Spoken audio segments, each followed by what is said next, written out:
BRICS country जो है एक साथ मिल के जो है अमेरिका के डॉलर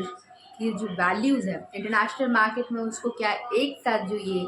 ब्रिक्स कंट्री जो है वो चैलेंज करने वाला है, क्योंकि लग तो फिलहाल ऐसा ही रहा है। क्योंकि ब्रिक्स कंट्रीज़ ने जो है वो ये मेजर डिसीजंस लेते हुए जो ये डिसाइड किया है कि वो जो है अपने ही बीच में यानी कि एक दूसरे के साथ ट्रेड करने के टाइम पे जो है वो एक करेंसी का यूज़ करेंगे। और आपको पता है वो कौन सी करेंसी होगी? ये इंडियन करेंसी रुपीज़ में जो है ये एक दूसरे से ट्रेड करेंगे। That means they are doing एक तरीके से जो है ये पांचों कंट्री जो मिल के है वो अमेरिकन डॉलर्स का जो है बहिष्कार करेंगे when it come to the import and exports of good in their own country. इससे एक मेजर ड्रॉबैक अमेरिका का ये होगा और उसके डॉलर्स पे ये होगा कि जो उसका इंटरनेशनल मार्केटिंग है जो करीब 90% जो है इम्पोर्ट एक्सपोर्टेशन जो है अमेरिकन डॉलर्स पे होता था उस पर जो है निर्भरता बहुत ज़्यादा कम हो जाएगी।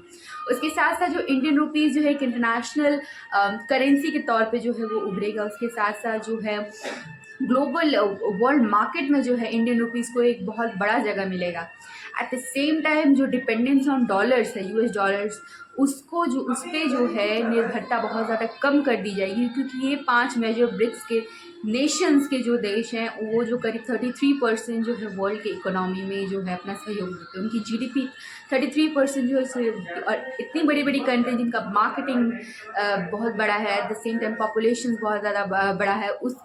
उस सिचुएशंस में जो अगर ये सारी कंट्रीज जो एक पर्टिकुलर करेंसी को लेकर के जो है अगर थ्रेड करती और अमेरिकन डॉलर का जो एक तरीके से जो बहिष्कार करती तो अमेरिकन डॉलर्स की जो है इंटरनेशनल मार्केट में जो वैल्यू है वो काफ़ी ज़्यादा ही डिसग्रेस होगी, यानी कि काफ़ी ज़्यादा ही डिक्रीज़ होगी और उसको इंटरनेशनल मार्केट में जो वैल्यू है वो भी काफ़ी ज़्यादा हद तक जो है वो कम हो जाएगा। मेजर जो है थ्रेड वो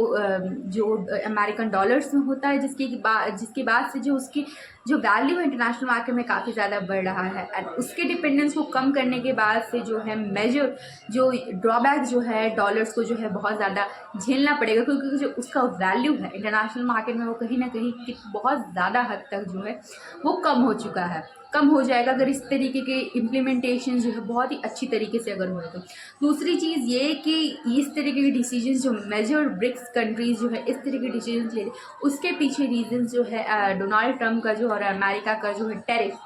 जो अलग अलग कंट्रीज़ के ऊपर जो भारी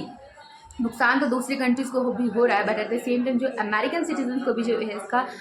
जो भुगतान है वो करना पड़ रहा है। इसमें मेजर जो हिट बैक है, भले रशिया हो, चाइना हो, इंडिया हो, ब्राज़ील हो, they are the major hit back and because of that they are taking such type of steps so that it can be to the Trump that this type of decisions is not going to be acceptable at all when it comes to the relations.